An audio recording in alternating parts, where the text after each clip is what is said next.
The story of O-Tei. A long time ago, in the town of Niigata, in the province of Echizen, there lived a man called Nagao Chose. Nagao was the son of a physician and was educated for his father's profession. At an early age, he had been betrothed to a girl called O-Tei, the daughter of one of his father's friends, and both families had agreed that the wedding should take place as soon as Nagao had finished his studies. But the health of O-Tei proved to be weak, and in her 15th year she was attacked by a fatal consumption. When she became aware that she must die, she sent for Nagao to bid him farewell. As he knelt at her bedside, she said to him, "Nagao-sama, 1.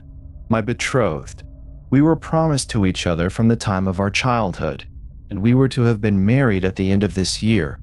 But now I am going to die. The gods know what is best for us. If I were able to live for some years longer, I could only continue to be a cause of trouble and grief for others.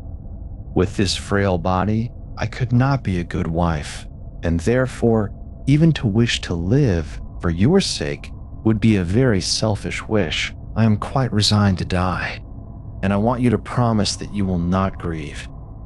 Besides, I want to tell you that I think we shall meet again." "Indeed, we shall meet again," Nagao answered earnestly. "And in that pure land, too, there will be no pain of separation." "Nay, nay," she responded softly. "I meant not the pure land. I believe that we are destined to meet again in this world, although I shall be buried tomorrow." Nagao looked at her wonderingly and saw her smile at his wonder. She continued in her gentle, dreamy voice, "Yes, I mean in this world, in your own present life, Nagao-sama, providing indeed that you wish it. Only for this thing to happen, I must again be born a girl and grow up to womanhood." "So you would have to wait 15, 16 years? That is a long time. But my promised husband, you are now only 19 years old." Eager to soothe her dying moments, he answered tenderly, "To wait for you, my betrothed, were no less a joy than a duty. We are pledged to each other for the time of 7 existences." "But you doubt?" she questioned, watching his face. "My dear one," he answered, "I doubt whether I should be able to know you in another body, under another name, unless you can tell me of a sign or token." "That I cannot do," she said. "Only the gods and the Buddhas know how and where we shall meet. But I am sure, very, very sure, that if you be not unwilling to receive me, I shall be able to come back to you. Remember these words of mine." She ceased to speak, and her eyes closed. She was dead. Nagao had been sincerely attached to O-Tei, and his grief was deep. He had a mortuary tablet made, inscribed with her Zokumyo, and he placed the tablet in his gore Butsudan Men, and every day set offerings before it. He thought a great deal about the strange things that O-Tei had said to him just before her death, and in the hope of pleasing her spirit, he wrote a solemn promise to wed her if she could ever return to him in another body. This written promise he sealed with his seal, and placed in the Butsudan beside the mortuary tablet of O-Tei. Nevertheless, as Nagao was an only son, it was necessary that he should marry.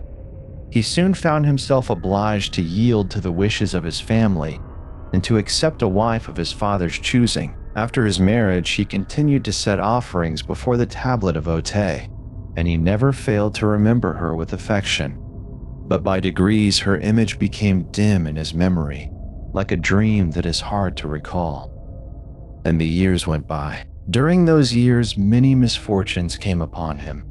He lost his parents by death, then his wife and his only child, so that he found himself alone in the world. He abandoned his desolate home and set out upon a long journey in the hope of forgetting his sorrows. One day, in the course of his travels, he arrived at Ikao, a mountain village still famed for its thermal springs and for the beautiful scenery of its neighborhood. In the village inn at which he stopped, a young girl came to wait upon him, and at the first sight of her face, he felt his heart leap as it had never leaped before. So strangely did she resemble O-Tei that he pinched himself to make sure that he was not dreaming. As she went and came, bringing fire and food, or arranging the chamber of the guest, her every attitude and motion revived in him some gracious memory of the girl to whom he had been pledged in his youth. He spoke to her, and she responded in a soft, clear voice, of which the sweetness saddened him with the sadness of other days. Then, in great wonder, he questioned her, saying, "Elder sister 3, so much do you look like a person whom I knew long ago, that I was startled when you first entered this room.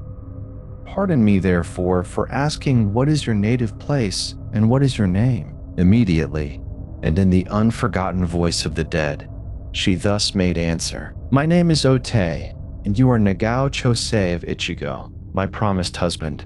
17 years ago, I died in Niigata. Then you made in writing a promise to marry me if ever I could come back to this world in the body of a woman. And you sealed that written promise with your seal and put it in the Butsudan Ungur, beside the tablet inscribed with my name, and therefore I came back." As she uttered these last words, she fell unconscious. Nagao married her, and the marriage was a happy one. But at no time afterwards could she remember what she had told him in answer to his question at Ikao. Neither could she remember anything of her previous existence. The recollection of the former birth, mysteriously kindled in the moment of that meeting, had again become obscured, and so